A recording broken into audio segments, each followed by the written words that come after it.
this on Sunday. I'm recording on Sunday, so happy Easter to all you guys. I hope you're staying safe. Hope you're staying well. So I was really overwhelmed by your interest in human resources. It was a topic that I had just planned on kind of going through without a whole lot of detail. It's not an area of expertise for me. So what I did is I took your questions and I tried my very best to get answers to them. And some of the people I've reached out to, I haven't heard from yet. So as I get more answers, I will relay those to you. So one of the first things that was brought up was the idea of conflict resolution.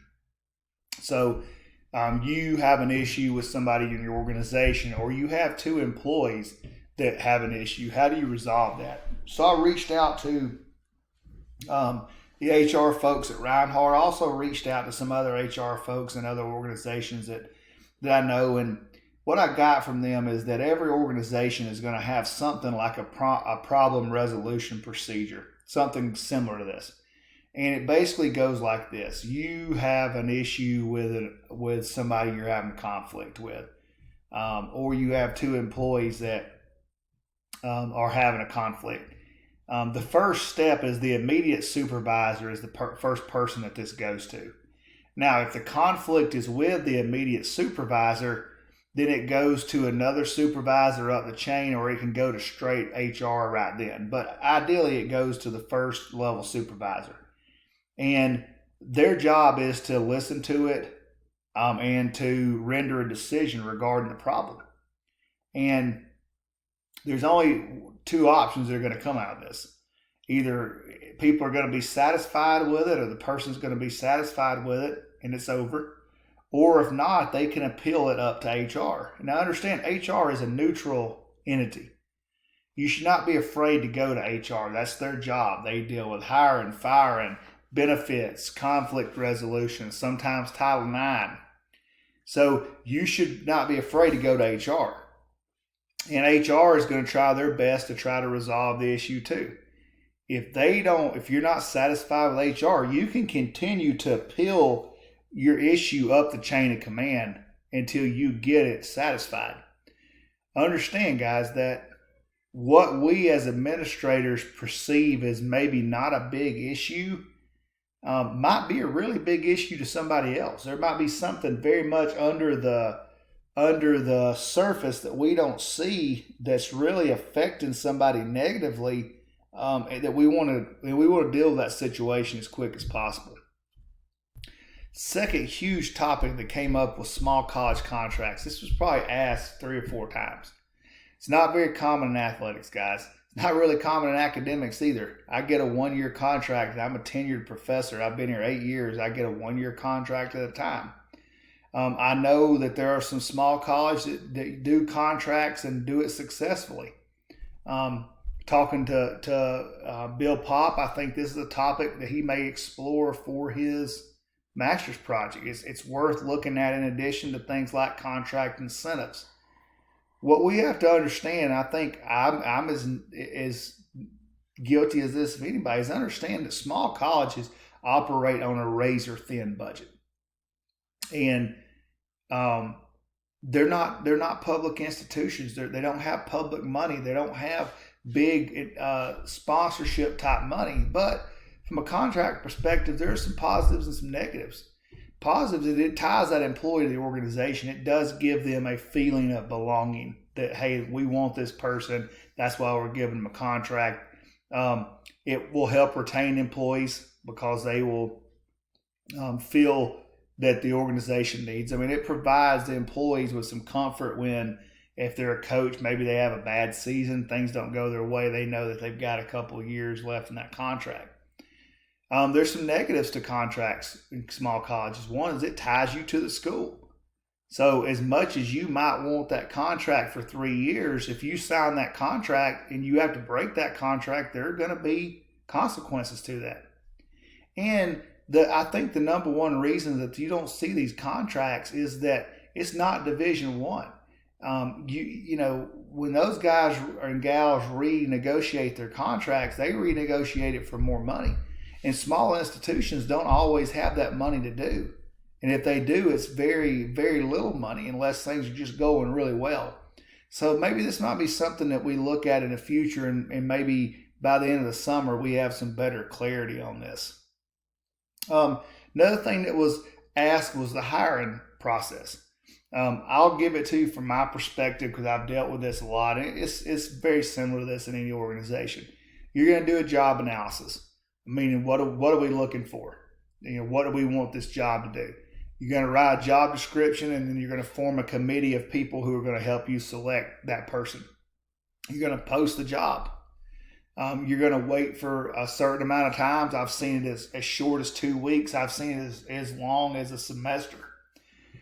You're going to get your pool of applicants, and you're going to review, and you're going to narrow those applicants down. And ideally, I think you try to get it down to at least 10. And you're going to pick a number of people, it can go up to 10, that you're going to phone interview or virtual interview. These are people you're going to, and from that group that you phone interview and that you virtual interview, you're going to narrow that down to the top candidates to bring to your campus or to your business or in your organization, whatever it is you're working in. And that's usually around 3. And those 3 will be people that you'll pay to bring to campus, and that will spend a whole day in the organization. So, somebody asked about, well, how do you eliminate candidates? How do you know what the right candidate is? So there's a couple of things. It's always a push and pull between the right fit versus the right skills. So right skills are the things that are on that job description that you need this person to try to do. Right fit is, are they going to fit well within the culture of your organization? And either one of those things can eliminate a candidate. Another thing that can eliminate a candidate is questionable research. When you go, understand, if you're stupid enough to put a bad reference on your resume, that's a problem for you. But you should be doing your due diligence as a person leading a committee or on a committee of calling people who have been associated with this person that's not on their resume. And if you get questionable feedback, that can eliminate them. And then they can be eliminated right away on the amount of money they're asking. If it's a job that your range to pay somebody is $40,000 to $50,000, and they come in at $90,000, it's not going to work. Now, on the flip side, how do you know what the right candidate is? Well, again, it's that same balance of they have the right skills, and they have the right fit.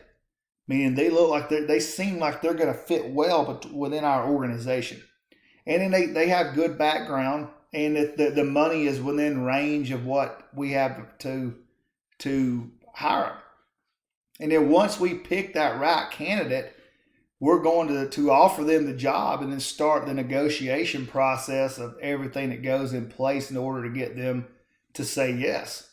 Now, for those eliminated candidates, particularly those other 2 or 3 that we bring into the organization to interview, we want to do our due diligence with those folks too. We don't want to leave them hanging. We want to call them and let them know, hey, you're not the right person. They might want an explanation, and we should be willing to give them an explanation. Hey, this is what we were looking for. You just didn't have it. We enjoyed, you coming and visiting with us. Nothing's more frustrating than not hearing anything from an interview. So somebody asked, how do you justify getting to hire somebody within an organization? And this is going to be done differently based on the organization, but in general, it works like this in a university setting. And think of all this as it could be any organization. When it comes time to do this thing, which is normally, early spring in a spring semester, or, around February, March, each division of the university is going to bring a list of people that they think is important to their side of their part of the organization that they need hired. In a university setting, it might be somebody in the athletic department. It might be assistant coaches. And essentially, it's hashed out among those those people that are the head of those different divisions, they hash it out within a context of the whole organization. And the positions are kind of classified based on need. What do we really need? And then those positions are really awarded based on the funds that are available. So I'll give you an example based on just my part of the organization. I've probably needed another full-time professor in my department now for probably 5 years, truthfully. But it's always one of the ones at the top of the list. It was at the top of the list this year. I kind of, at least this year, have said that, you know what, I don't want somebody because we're doing fine the way we have things, and we need to hire other people within the organization. And so it's not this very elaborate thing. It's just more of the people who are in those different divisions of an organization have to justify why that position is needed. And then it just comes down to what's available fund-wise to make that happen.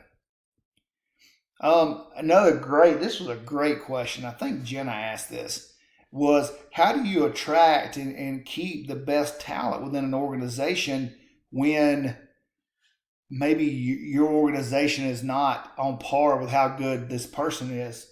And so this one kind of stumped me. So there are a couple of things that come to mind. We have to control what we can control as an employer. So work environment is very important. Okay. I've several people, it happens every year, probably 5 or 6 times, that people within Reinhardt will come sit down and talk to me about potentially leaving the university. And one of the things I always tell them is you have to weigh the work environment that you have versus what you're going into. I like the work environment I have now because nobody really bothers me. That is my number one thing I want, is to be left alone. And so you have to provide a flexible work environment where people have flexibility to work when they need to work, if they need to work from home, to work from home. Provide them with technology. Give them a nice computer. That's something you can control. Promote the success that they have.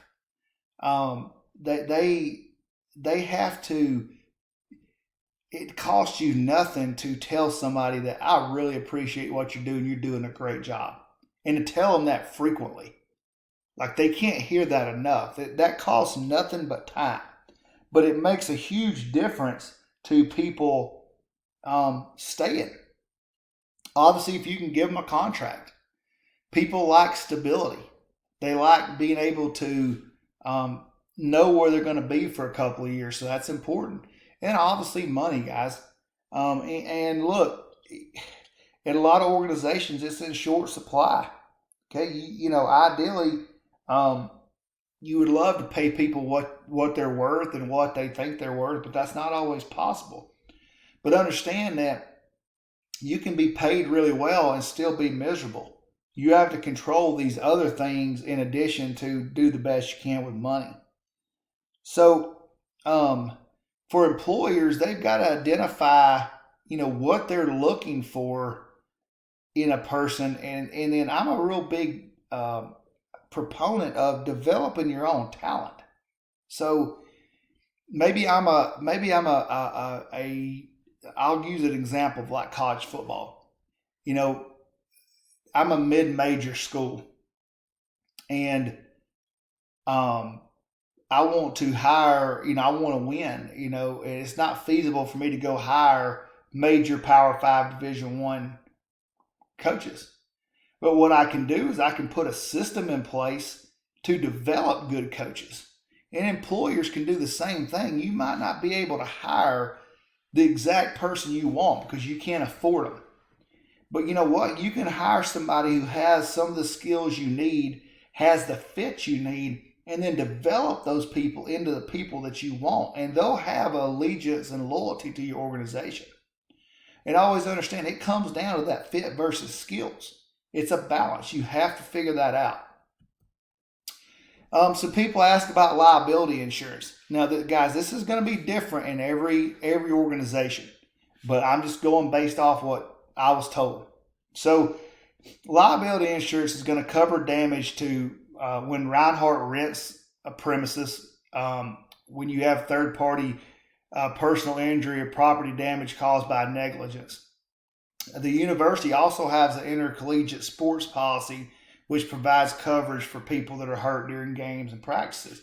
So, I think Jordan, you asked this, and I'm sure you asked it thinking about that the fact of where you guys compete and train, that's covered under liability insurance. As far as auto liability, provides coverage for any vehicle Reinhart owns or hires or rents out. And so if it's rented by the RU, the vehicles are covered under the liability insurance. The people, to be covered, the people driving have to meet the motor vehicle records guidelines. So people ask about benefits. Again, this is another thing, guys. Benefits are a thing that draw people to an organization, maybe when money doesn't. So obviously you have your health insurance. That's a huge deal. Most people have group health insurance like we do, and like every other organization I know does for the most part. But there are some healthcare reimbursement type deals that people do where they allow employees to contribute money into like a health savings account and use that health savings account to pay for medical procedures. Retirement is a huge deal. Obviously, we're doing without retirement, or at least matching retirement. Huge difference between public and private retirement. Public retirement at a university setting, you're going to be in a teacher retirement type deal. It's a very good deal. I've been in it before. A much better deal than a private deal, but that's kind of on you to get that right. And the sooner that you at a private institution can contribute to your 401k or whatever the plan is you're in, and contribute as much as you can, while it may strain you early in your career, it's going to pay dividends in the long run. Workplace flexibility. Again, that flexibility keeps coming up. That idea of being able to work from home, telework, that kind of things. Some organizations have wellness programs, tuition reimbursement. And then obviously different types of insurances, life insurance. Some organizations provide their employees with a certain level of life insurance, but they give them the option to buy life insurance, to buy disability insurance, to buy cancer insurance, to have other type of investment options. So benefits are right there with pay as far as keeping people around. Somebody asked about disability insurance. Short-term disability covers you about 3 to 6 months injury or a planned injury. That's not what that's supposed to say. It's supposed to be injury or a planned medical procedure. So it can compensate 6 to 8 weeks after childbirth, can be in short-term. Long-term is kind of a chronic long-term disability. The average amount of long-term disability is a little over 31 months. And most of these things come from workplace injuries or long-term medical conditions. Things like cancer, heart disease, stuff like that. So disability insurance is very expensive, like a lot of things, but very, very much worth it. And then the last thing I want to talk about is strategic plan. Somebody asked about this. This really doesn't have an HR deal to it other than a hiring part, but it's something people don't really understand very much, and honestly, people don't do very well. In a quick nutshell, strategic plan is usually a plan that covers every 5 years of an organization. The organization is going to restate its mission, its vision, its core values. It may do a SWOT analysis of itself, and it's going to set some 5-year goals of what it wants to achieve. Those might be facility type goals. Those might be the development of new programs, hiring new people. These are broad things. And most everybody gets this part. Where people screw this up, and we're guilty of this at Reinhart, is it's nice to have these grand plans of things you want to do, but you have to have some metrics, some objectives to move that along. Meaning, all right, if at the end of 5 years our goal is to have this new facility, well, that new facility is going to cost money. So what is the plan after year 1, year 2, year 3, year 4 toward moving toward that new facility? And that's going to involve putting together some action plans to make those things happen. I was telling Coach Pop, and I've told other people, my wife's father works at an NAIA institution in Nebraska, and they have an unbelievable gym. It's so nice. But it was in their strategic plan. But it took them about 8 years to raise the money to build it, because it was like a $40 or $50 million building. So I think most organizations are really good at laying out goals, but they're not very good at laying out metrics along the way to see that we're reaching those goals. So anyway, guys, I hope you enjoyed this. I appreciate everything you're doing. Stay safe. Have a happy Easter, and I'll talk to you guys next week.